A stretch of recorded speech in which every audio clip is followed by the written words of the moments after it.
Hello students, आप सबका बहुत बहुत स्वागत है आपके अपने चैनल किंगडम ऑफ बायोलॉजी में। सेल सीरीज के इस लेक्चर में हम लोग जिस टॉपिक पे आज बात करेंगे वो स्टार्ट होगा माइटोकॉन्ड्रिया से, फिर क्लोरोप्लास्ट जानेंगे, फिर राइबोसोम जानेंगे और फिर फर्दर आगे हम लोग अलग अलग ऑर्गेनेल्स के बारे में पढ़ेंगे। तो बच्चों, माइटोकॉन्ड्रिया जिसे हम power house of the cell कहते हैं, यानी कि सेल का ये पावर हाउस है। आप इसे कह सकते हैं कि ये एनर्जी प्रोड्यूसिंग सेल ऑर्गेनेल है जो क्या प्रोड्यूस करता है, एनर्जी। इस पे हम लोग चर्चा करेंगे आज। तो सबसे पहले ध्यान रखिएगा कि जो माइटोकॉन्ड्रिया है इसकी खोज ए कॉलिकर साहब ने की थी 1857 ईस्वी में। यहां ध्यान देंगे, ए कॉलिकर साहब ने 1857 ईस्वी में माइटोकॉन्ड्रिया की खोज की। और माइटोकॉन्ड्रिया का जो डायमीटर है वो 0.2 से लेकर के 1 म्यूएम तक है और इसका जो लेंथ है वो 1 से 4 म्यूएम है। आगे ध्यान देंगे माइटोकॉन्ड्रिया पे, तो ये प्लांट सेल में एक्चुअली लेस होता है, मतलब लेस अमाउंट में प्रेजेंट होता है। कई बच्चों को कंफ्यूजन हो जाता है कि प्लांट सेल में ये प्रेजेंट नहीं होता। नहीं, प्लांट सेल में प्रेजेंट होता है लेस अमाउंट में, और एनिमल सेल में ये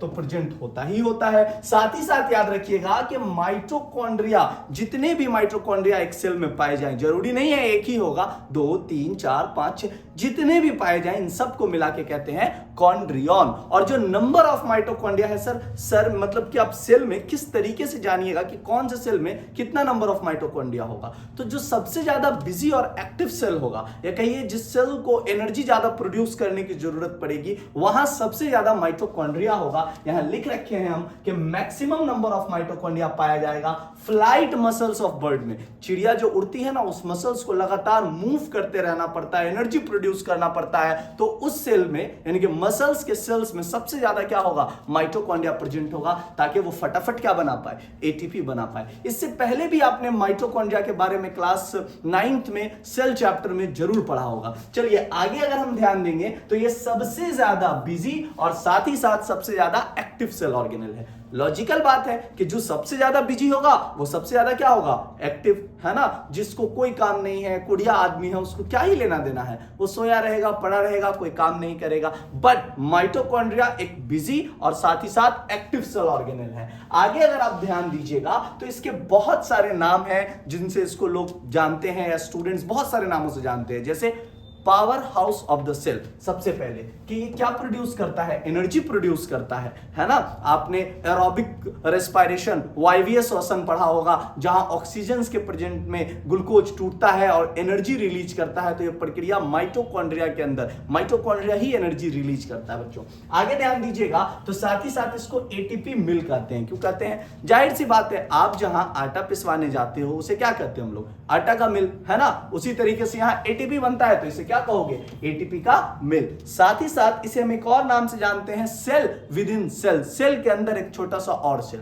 क्यों, इस पे अभी हम लोग चर्चा करेंगे। और एक और नाम यहां याद रखिएगा, इंडोसिम्बायोन्ट्स। एक्चुअली में साइंटिस्ट के थ्योरी के अनुसार यह पाया गया कि माइटोकॉन्ड्रिया पहले एक प्रोकैरियोटिक सेल था। क्यों, क्योंकि अभी जब आप इसे पढ़ोगे तो आप देखोगे इसके पास अपना डीएनए, अपना राइबोसोम है ना। और ये प्रोकैरियोट्स के पास 70s राइबोसोम होता है और इसके पास भी 70s राइबोसोम, साथ ही साथ सर्कुलर डीएनए है। तो ऐसा माना जाता है कि पहले ये खुद में ही एक सेल था, धीरे धीरे सिम्बायोसिस रिलेशनशिप किया यूकैरियोटिक सेल के साथ और आगे चल के इवॉल्व होके उसी का एक हिस्सा, एक सेलुलर ऑर्गेनल बन गया। तो इसीलिए हम इसको सेल विद इन सेल या इंडोसिम्बायोंट ऑफ सेल बोलते हैं। और ये साइट है बच्चों, जगह है किस चीज के लिए, एरोबिक रेस्पिरेशन का ये साइट है। तो ये माइटोकॉन्ड्रिया का कुछ बेसिक्स जानकारी रहा। आगे अगर आप ध्यान दोगे बच्चों तो अब माइटोकॉन्ड्रिया की तस्वीर को देखिए। तो माइटोकॉन्ड्रिया डबल मेम्ब्रेन वाला लेयर है, याद रखेंगे, डबल मेम्ब्रेन वाला सेलुलर ऑर्गेनेल है।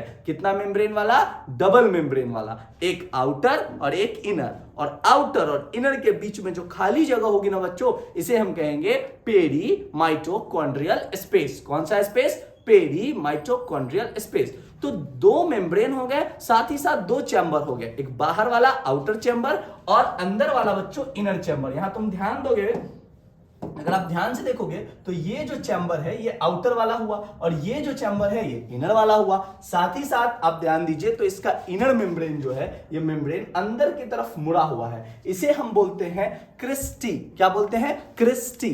ठीक, इनवर्ड फोल्डिंग प्रेजेंट है इसके मेम्ब्रेन में, अंदर की तरफ क्या है, इनवर्ड फोल्डिंग प्रेजेंट है, इसे हम क्या बोलेंगे, क्रिस्टी। ठीक, और इसके अंदर जो भी लिक्विड पार्ट होगा उसे हम क्या बोलेंगे, मैट्रिक्स। जो इसके अंदर के कंटेंट है क्या होंगे, मैट्रिक्स। और मैट्रिक्स में बच्चों आप यहां देख सकते हो कि कैसा डीएनए है, सर्कुलर डीएनए है। साथ ही साथ आप मैट्रिक्स में ऑब्जर्व कर सकते हो कि कितना एस राइबोसोम है, 70s राइबोसोम इसके अंदर प्रेजेंट है। एक बार वापस से ध्यान लगाइएगा, दो मेम्ब्रेन हुए, आउटर और इनर, चैम्बर भी दो, आउटर और इनर मेम्ब्रेन और आउटर मेम्ब्रेन के बीच में जो जगह है ना, इसे हम बोलेंगे पेरी माइटोकॉन्ड्रियल स्पेस। साथ ही साथ अंदर का जो इनक्लोजिंग स्पेस होगा, इसके अंदर क्या फील होगा, मैट्रिक्स। और इनवर्ड मेम्ब्रेन यानी कि अंदर वाला मेम्ब्रेन जो है, इनर मेम्ब्रेन अंदर की तरफ फोल्ड होगा, है ना। ये जो फोल्डिंग प्रेजेंट है बच्चों, यहां ध्यान दीजिएगा, इसी फोल्डिंग को हम लोग क्या बोलते हैं, क्रिस्टी। आगे ध्यान दीजिएगा, तो इस फोल्डिंग पे छोटा छोटा पार्टिकल मौजूद है, इसको मैंने यहां भी ड्रॉ कर रखा है। इस पार्टिकल का नाम है एलिमेंट्री पार्टिकल,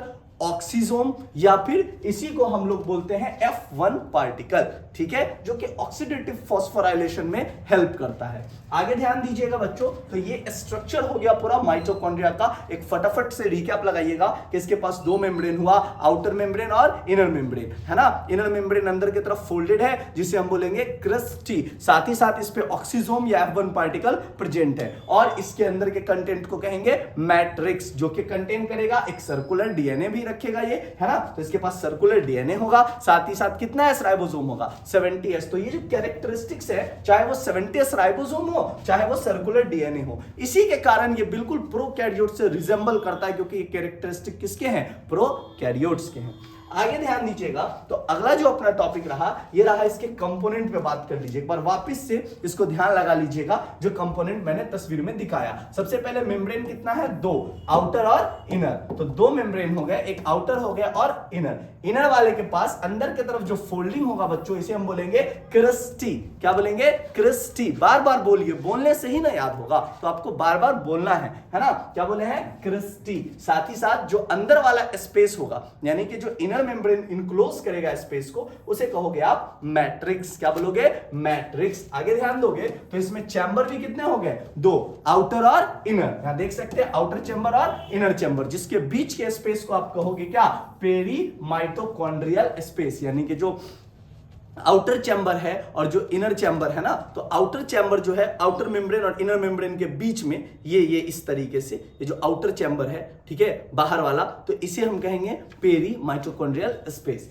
यहां तक कोई दिक्कत नहीं। आगे आप मैट्रिक्स में यहां ध्यान दोगे तो सर्कुलर डीएनए होगा, राइबोसोम होगा, और जो इनर वाला फोल्ड है क्रिस्टी, उस पे क्या प्रेजेंट होंगे, ऑक्सीजोम्स, है ना, जिसको डिस्कवर कौन किया था, फर्नांडिस मोरैन ने। किसने डिस्कवर किया था, फर्नांडिस मोरैन ने। आगे ध्यान दीजिएगा बच्चों, तो आगे अपना टॉपिक है क्या, प्लास्टिड। प्लास्टिड पे अगर देखिएगा ध्यान से बच्चों, तो प्लास्टिड प्लांट्स में पाए जाते हैं, यूग्लिनोइड्स में पाए जाते हैं, सारे प्लांट्स में पाए जाते हैं प्लास्टिड। एनिमल सेल्स में प्लास्टिड प्रेजेंट नहीं होते हैं। तो आप ध्यान से देखिए, प्लास्टिड को खोजा था ई हैकेल साहब ने। किसने खोजा था, ई हैकेल। याद रखना है हमको, क्या, माइटोकॉन्ड्रिया को कौन खोजा था, ए कॉलिकर। प्लास्टिड को कौन खोजा है, ई हैकेल। साथ ही साथ ध्यान दीजिएगा, तो यहां लिखा भी है मैंने, अकर्स इन ऑल प्लांट्स, सारे पौधों में क्या, प्लास्टिड्स प्रेजेंट होगा। साथ ही साथ ये प्रोवाइड करेगा क्या, कलर। क्या प्रोवाइड करेगा, कलर। एक्चुअली पिगमेंट कंटेन करते हैं ना प्लास्टिड, तो ये कलर प्रोवाइड करेंगे, और इसी हिसाब से इसका बंटवारा हुआ है कि कौन सा कलर प्रोवाइड करेगा, नहीं करेगा। इस हिसाब से इसको तीन पार्ट में हम लोग बांटे हैं।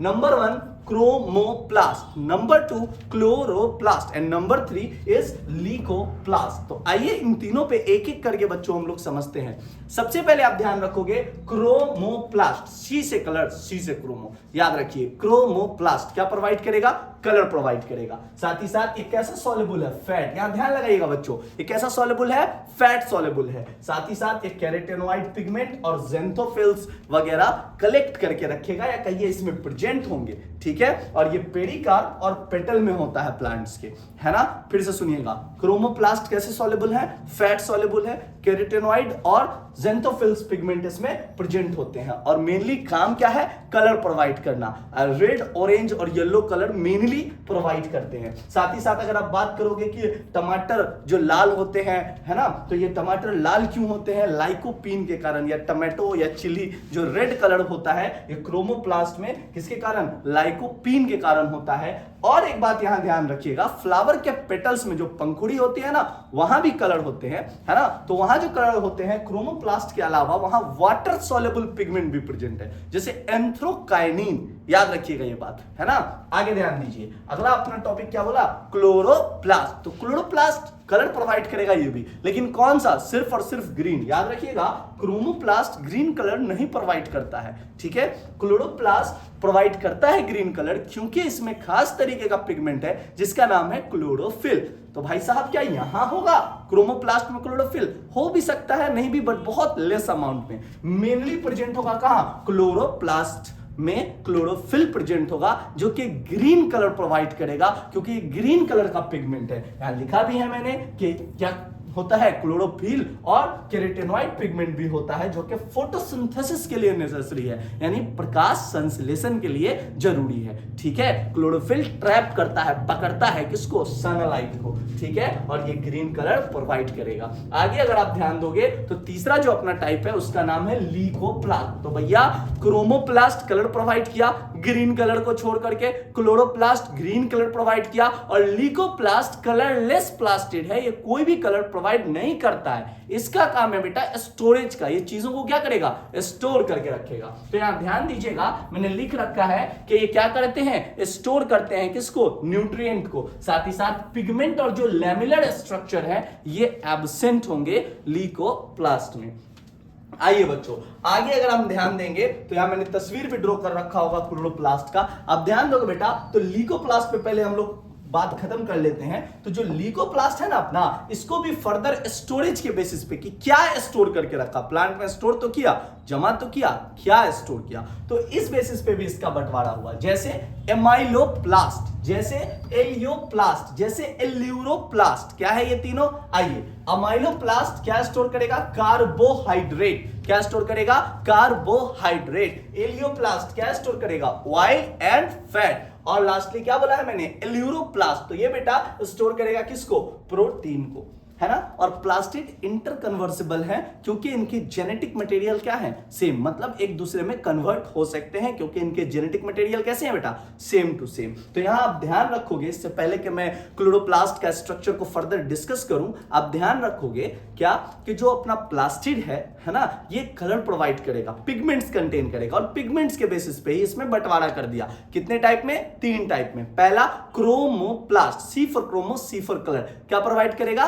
कलर प्रोवाइड करेगा। फैट सॉल्युबल पिगमेंट है, ठीक है ना, कलर प्रोवाइड करेगा। दूसरा क्लोरोप्लास्ट, कलर कौन सा? ग्रीन कलर प्रोवाइड करेगा क्योंकि इसमें क्या प्रेजेंट है? क्लोरोफिल प्रेजेंट है। और तीसरा लीकोप्लास्ट, कलरलेस प्लास्टिड बट स्टोरेज का काम करेगा। और क्या क्या स्टोर करेगा? तो अगर स्टोरेज के पार्ट पे ही ना, मतलब क्या स्टोर करता है, इस हिसाब से ही इसका बंटवारा हुआ। जैसे अमाइलोप्लास्ट अगर कार्बोहाइड्रेट स्टोर किया तो, एलियोप्लास्ट अगर ऑयल या फैट स्टोर किया तो, और एल्यूरोप्लास्ट अगर इसने प्रोटीन स्टोर किया तो।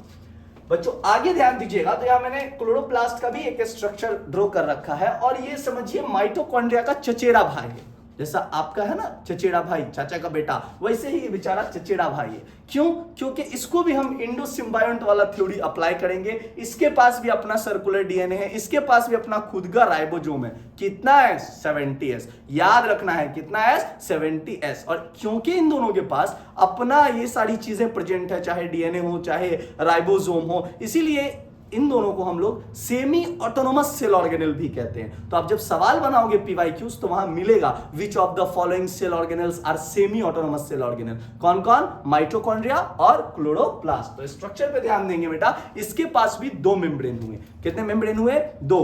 याद रखना है कौन कौन कहा है मैंने? सबसे पहला नंबर 1 के आउटर और दूसरा इनर, एक बाहर और एक अंदर, बाहर और अंदर, आउटर और इनर।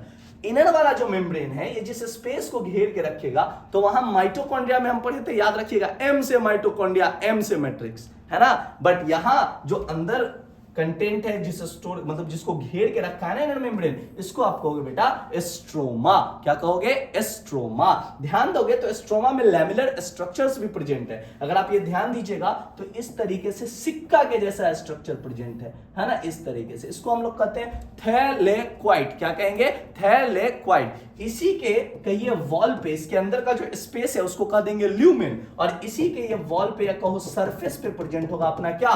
क्लोरोफिल। क्या प्रेजेंट होगा? क्लोरोफिल। फिर से सुनना बिल्कुल इत्मीनान से।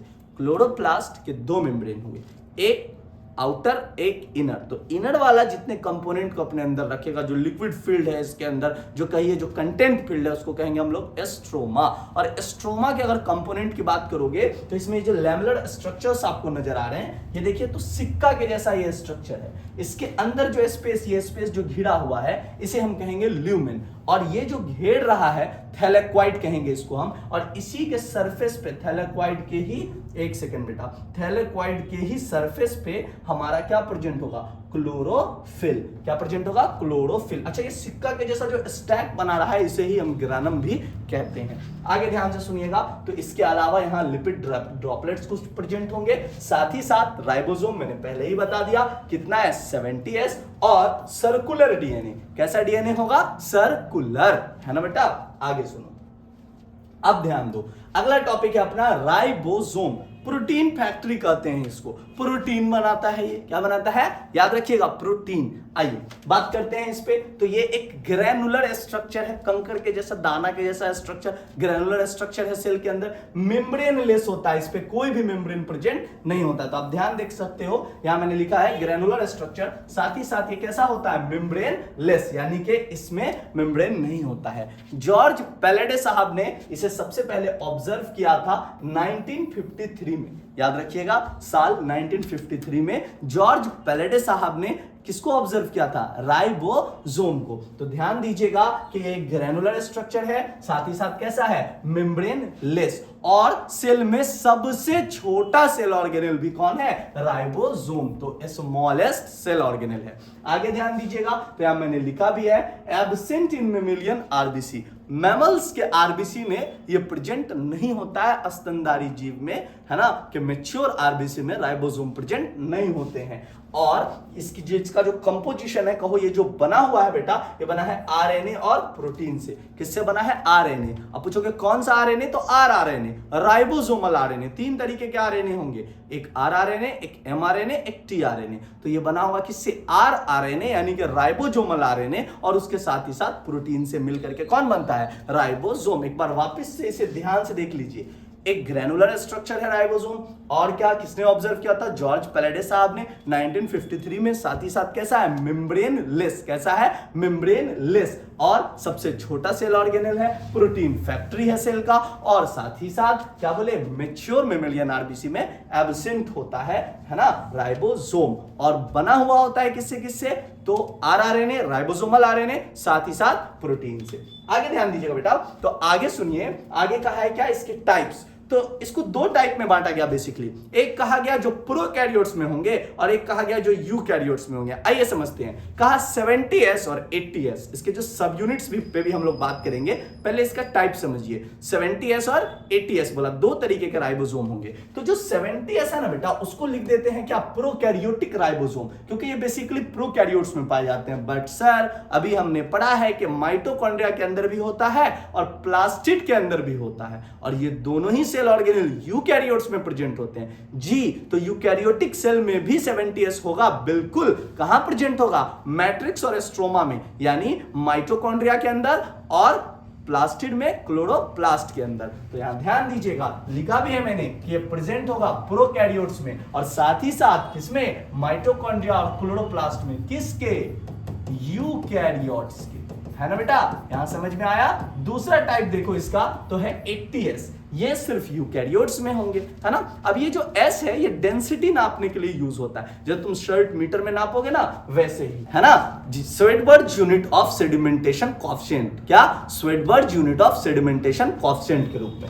आगे ध्यान दीजिएगा बेटा। तो क्या कहा मैंने? इसके सब यूनिट्स पे बात करते हैं, है ना। तो इसका जो सब यूनिट है, बोला अगर 70S पे आप बात कर लो, तो बोला 70S में क्या है? 30s और 50s, ये दो सब यूनिट मिला करके बनते हैं 70s। जोड़ना नहीं है, जोड़ोगे तो ये 80s हो जाएगा, जोड़ना नहीं है। तो ये बोला 70s के दो छोटे छोटे सब यूनिट हुए, ये स्मॉलर और ये लार्जर, एक 50s और एक 30s। दूसरी तरफ अगर आप ध्यान दोगे 80s, तो इसके भी दो सब यूनिट है, एक 40s और एक कितना है 60s, है ना। तो यहां ध्यान से सुनिएगा, इसको जोड़ना नहीं है। अब बोला ये जो स्मॉलर और ये जो लार्जर सब यूनिट अटैच होगा, ठीक है, ये अटैच होगा। ये एक्चुअली पहले ये जान लो कि ये दोनों ही फ्रीली होते हैं साइटोप्लाज्म में, ये बन के आता है, मैं आगे टॉपिक पढ़ाऊंगा, न्यूक्लियोलस वहां से बनता है, ठीक है। और ये जो बन के आएगा तो ये फ्रीली होगा, ठीक है, साइटोप्लाज्म में। और ये जुड़ेगा कब, जब समझो एक तरीके से कॉल आएगा, किसका, डीएनए कॉल करेगा कि भैया ऐसा है कि तुमको बनाना है प्रोटीन, क्योंकि डीएनए ही डिसाइड करेगा, कहेगा भैया तुम जाओ प्रोटीन बनाओ। लेकिन डीएनए जो कॉल करेगा किसके माध्यम से, एमआरएनए के माध्यम से भेजेगा, एमआरएनए को बोलेगा जाओ बेटा प्रोटीन बनवाओ। तो एमआरएनए आएगा। फॉर एग्जांपल ये एक सेल है, एक सेकंड बेटा, फॉर एग्जाम्पल ये एक सेल है और ये न्यूक्लियस है और इसी के अंदर अपना डीएनए है। तो डीएनए ऑर्डर दिया कि जाइए एमआरएनए साहब, है ना, राइबोसोम को कह दीजिएगा कि प्रोटीन बनाने के लिए। तो यहां आया ये स्मॉलर सब यूनिट आया, इस पे जुड़ा स्मॉलर और लार्जर सब यूनिट। ये जो स्मॉलर और लार्जर सब यूनिट जुड़ता है,